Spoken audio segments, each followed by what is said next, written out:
Now, Naram Sin's son, Shar Kali Shari, was the last king of the Akkadian dynasty, and by the end of his reign, the empire had more or less collapsed outright. There's a lot of reasons for this. One of them in southern Mesopotamia was the invasion of a group of what they called barbarians from the Zagros Mountains, known as the Gutians. But most scholars have generally attributed the collapse of the Akkadian Empire to a large scale climactic crisis called the 4.2K kilo year event. So, around 4,200 years ago, most of the Earth has this relatively sharp, drastic climactic change. Archaeologists are still trying, and paleoclimatographers are truly trying to understand this. But we see regions of the world that are affected by intense drought, and other regions that receive much more rainfall than normal. We've already talked about this with the collapse of the Liangzhu polity that got much wetter in China at the time, and the flooding would have destroyed all of those rain capture and water facilities that would have allowed flood-based irrigated rice agriculture in Liangzhu. Here in the Middle East, and in Egypt, we see a collapse that's caused by an extensive drought. There's increasing aridity and lack of rainfall, and we see the collapse of the Akkadian Empire and the Old Kingdom in Egypt all fall more or less at the same time. And excavations by an archaeologist at Yale by the name of Harvey Weiss at Tel El have kind of shown what this would have looked like. Tel El is a huge city, maybe 30,000 inhabitants, before the rise of the Akkadian Empire. And the site was abandoned soon after it was reconstructed by the Akkadians. And what we see there is that the debris from those backfilled levels, right, is all dust and sand. There are no traces of human activity. That shows the soil is much drier. There's no earthworms or anything like that inside the soil that kind of points to this being a desertification event. We also see that sheep and cattle are slowly dying of starvation, and roughly 28,000 people left the area seeking wetter areas elsewhere. At the same time, we see Tel Brak, which is on the Habor, in the Habor Basin itself, shrinks by about 3/4, and trade collapses. And for archaeologists, we tend to look at this as being linked to the introduction of the Amorites, these groups of nomadic herders. And if you think back to the Scott book, these are the groups that know no sheep and know no grain, know no houses, and so they're kind of viewed by the city-dwelling Mesopotamians as a scourge or a plague on the landscape. So what we can kind of see is these groups are likely fleeing agricultural production and going back to herding, fleeing these agricultural sites and trying to make a living as pastoralists. And so many more herders are coming into contact with and in search of these reliable water sources, which brings them into conflict with farmers. And so this period after the collapse of the Akkadian Empire is known as the period of the Amorite kingdoms. So we see these herders start to consolidate power. And groups of people are moving throughout the landscape, and they are threatening central and southern Mesopotamia. They establish power at the Amorite kingdoms of Shamshi-Adad in upper Mesopotamia, and we see the reconsolidation of these Amorite kingdoms.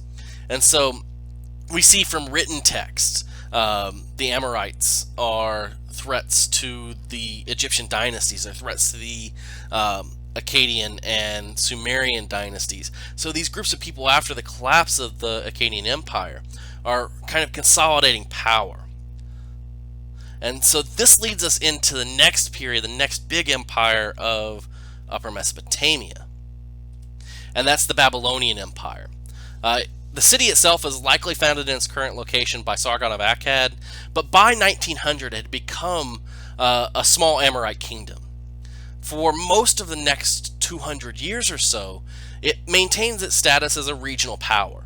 But under the reign of Hammurabi, remember, again, one of these famous emperors of prehistory, he's incredibly brilliant in terms of his organizational practices and consolidating love for his people. One of the first things he does anytime he conquers a city is he cancels all existing debts. And that basically means that local populations are indebted to him rather than to the local elites.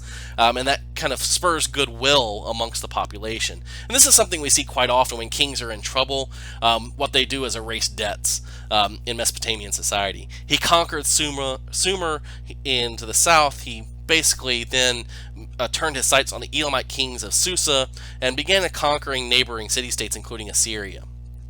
Now, the other major shift that we see in the Babylonian period here is that Babylon becomes one of the important religious centers as the house of Marduk, the creator god of Babylon. So Marduk kind of replaces the temple of Enlil and Nippur as one of these massive religious centers. And would remain so well into the Neo-Babylonian period in the 5th century, 6th and 5th centuries BCE. Now, the thing that we can tell in these Babylonian societies is we get a much more diverse economic administration. Elizabeth Stone's work on Babylonian houses have shown quite a bit about this organization of Babylonian society. That there's a lot of social mobility, and that house size appears to largely correlate with material wealth. But rich people and poor people live in the same neighborhood, so they're not spatially segregated. The property records found in the archives show that individuals owned their households, they owned agricultural lands, and they owned livestock. So society was basically divided into different classes, those who owned land and those who didn't, and those who worked the land, that is, slaves. So our property records here show that in neighborhoods like this one you see it from Ur, all kind of show us that we have lower class, upper class, and slave households all constructed in the same location. And what we have is the existence of integrated neighborhoods within each of these urban centers. The neighborhood activities contain temples, markets, craft production areas, and public areas. So each of these neighborhoods in Babylonian society is its own kind of independent economic unit. And there are high levels of social mobility for the heads of households in these neighborhoods.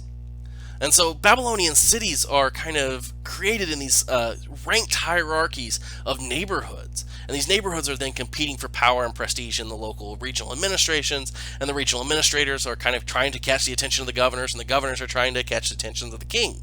So you can kind of see how this all scales up in society from the location of the central Babylonian household.